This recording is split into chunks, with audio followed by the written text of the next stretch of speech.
Recently आप सब ने ये खबर सुनी होगी कि अमेरिका में एक ब्रिज कोलैप्स किया है एक शिप के टकराने की वजह से, और उसके बाद अमेरिका के सोशल मीडिया पे एक कैंपेन प्रॉपर चलाई गई, थोड़ी सी ये बताया गया कि भाई ये जो कोलैप्स हुआ है, ये जो नुकसान हुआ है, ये इंडियन क्रू मेंबर उस शिप में मौजूद थे जिसकी वजह से हुआ। लेकिन अब अमेरिका के प्रेसिडेंट ने एक बहुत बड़ी स्टेटमेंट दिया। उन्होंने बाकायदा तौर पर बोला है कि इंडियंस ने हमारी जानें बचाई हैं इस नुकसान में, इस वाकये में। इसी हवाले से दिलशाद भाई से बात करेंगे कि पाकिस्तान में भी एक वाकया हुआ चाइनीज के साथ, उसके ऊपर चाइना का क्या रद्द अमल है, और अमेरिका में जो वाकया हुआ उसके ऊपर अमेरिका क्या रद्द अमल है। अस्सलाम वालेकुम। वालेकुम सलाम। कैसे हैं दिलशाद भाई? अल्लाह का करम। दिलशाद भाई, सबसे पहले तो ये बताइएगा कि क्या आपको लगता है कि एक छोटी स्टेटमेंट है कि अमेरिका का प्रेसिडेंट ये बोल रहा है कि इंडियंस ने हमारी जान बचाई है, क्या कहना चाहेंगे इसके ऊपर? फिर पाकिस्तान में जो वाकया हुआ उसके ऊपर देखें, ये जो स्टेटमेंट थी ये कोई छोटा मिनिस्टर भी दे सकता था और कोई ऑफिशियल गवर्नमेंट ऑफिशियल भी दे सकता था, लेकिन इस स्टेटमेंट को उन्होंने जान डालने के लिए प्रेसिडेंट बाइडेन ने खुद ये स्टेटमेंट दिया, और ये कोई छोटी स्टेटमेंट नहीं है। ठीक है। क्योंकि उनका जो कैप्टन था वो अमेरिकन ही था,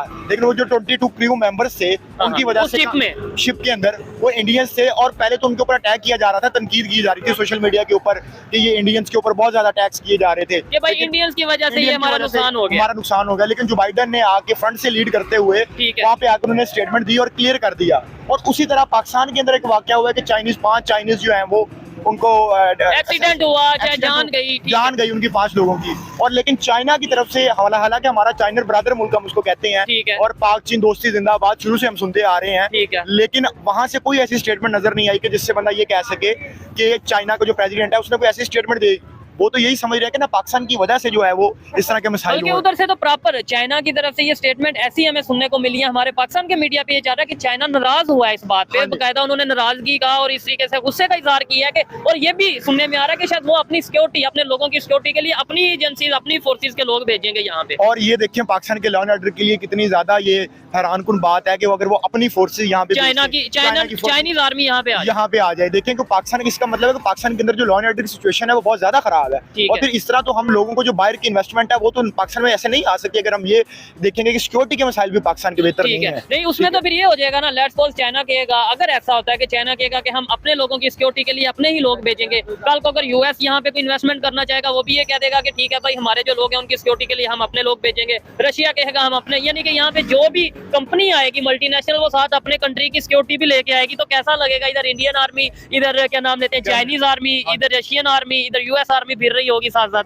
देखिए हमारा बजट, देखिए हमारा कितना ज्यादा बजट है जो हम सिक्योरिटी के ऊपर यूज कर रहे हैं, चाहे वो हमारी पुलिस है, चाहे वो हमारे इदारे हैं, चाहे वो हमारी फौज है। तो लेकिन अगर बाहर से लोग जो आते हैं उनको सिक्योरिटी फराहम नहीं कर सकते तो सवालिया निशान तो उन सिक्योरिटी इदारों के ऊपर है ना कि वो हमसे तनख्वाहें, सरकार से तनख्वाहें किस बात की ले रहे हैं। और दूसरा, पॉलिसी मेकर्स को भी इस बात की तरफ देखने की जरूरत है कि वो क्यों इतनी ज्यादा पैसे लगा रहे हैं हम अपनी सिक्योरिटी के ऊपर, कि हम बाहर से जो लोग आते हैं उनकी सिक्योरिटी नहीं कर पा रहे। और दूसरी तरफ जो बाइडेन जो स्टेटमेंट दी है ये बहुत बड़ी स्टेटमेंट है, क्योंकि ये स्टेटमेंट कोई और बंदा भी आके दे सकता है। इसमें ये है ना कि आज से अगर 10 साल पहले की बात की जाए तो यूएस में रेसिज्म के 10 साल क्या 5-6 साल पहले भी ये ऐसी स्टेटमेंट हमें देखने को मिलती थी। इंडिया को थर्ड वर्ल्ड कंट्री, पाकिस्तान तो अभी भी थर्ड वर्ल्ड कंट्री कहा जाता था, समझा जाता था। लेकिन अब जो सोच बदली है, उस सोच बदलने की रीजन क्या हो सकती है, मतलब क्या वजह, क्या आप ये तो नहीं कह सकते कि भाई जो बाइडेन डर गया, मतलब ऐसा तो नहीं कह सकते, कोई रीजन होगी, कोई लॉजिक होगी। एक तो ये है कि बात भी उन्होंने सच किया, लेकिन क्या आप समझते? मेरा ख्याल है इसमें कामयाब डिप्लोमेसी है, उसके बाद उनका जो इकोनॉमी है वो ग्रो कर रही है बहुत ज्यादा। देखिए किसी भी मुल्क के अंदर इकोनॉमी जो होता है ना वो बहुत अच्छा, बहुत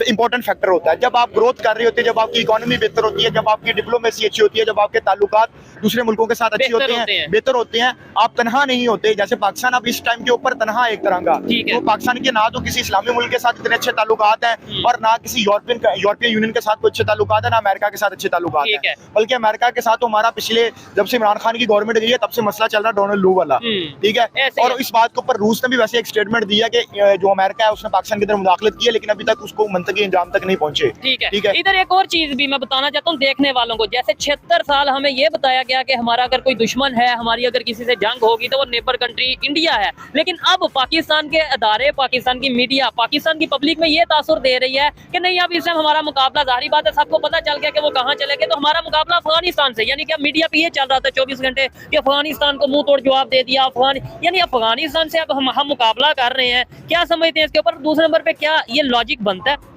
देखिए अब पहले हम मुकाबला करते थे, आज से 10, 15, 20 साल पहले हम कहते थे कि हमने इंडिया के साथ मुकाबला करना है। अब हमारी पस्ती का ये हाल है कि हम अब यहाँ पे नीचे चले गए कि अब हम अफगानिस्तान, बांग्लादेश, भूटान और श्रीलंका इन लोगों के साथ अपना मुवाजना करना शुरू कर दिया है। तो आप खुद हिसाब लगा ले कि हम नीचे आए हैं और वो लोग ऊपर चले गए। हम कहते थे एशियन टाइगर बनना है, मेरा ख्याल है वो कब का एशियन टाइगर बन चुके हैं। और दूसरे नंबर पे अगर बात करें पाकिस्तान की, पाकिस्तान में इस टाइम जैसे कि देखें, अगर आम पब्लिक की बात करें, आपको लगता है कि हम डेवलपमेंट की तरफ जा रहे हैं, बेहतरी की तरफ जा रहे हैं? अगर कैमरामैन पीछे दिखाएं, जो आम आवाम है वो आज भी बेरोजगार, आज भी वो परेशानी में फिर रही है, क्या कहना चाहेंगे?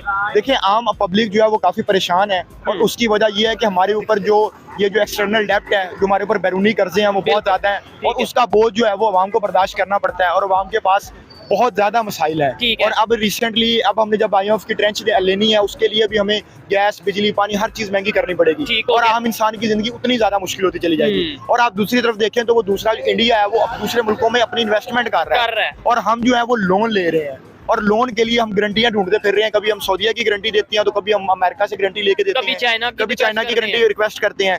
हम अभी अपने पांव पे नहीं खड़े हुए। नहीं, अभी तो इसहाक डार साहब ने भी ये स्टेटमेंट दिया कि पाकिस्तान का आम जो सा बिजनेसमैन है वो ये चाहता है कि निबर के साथ हम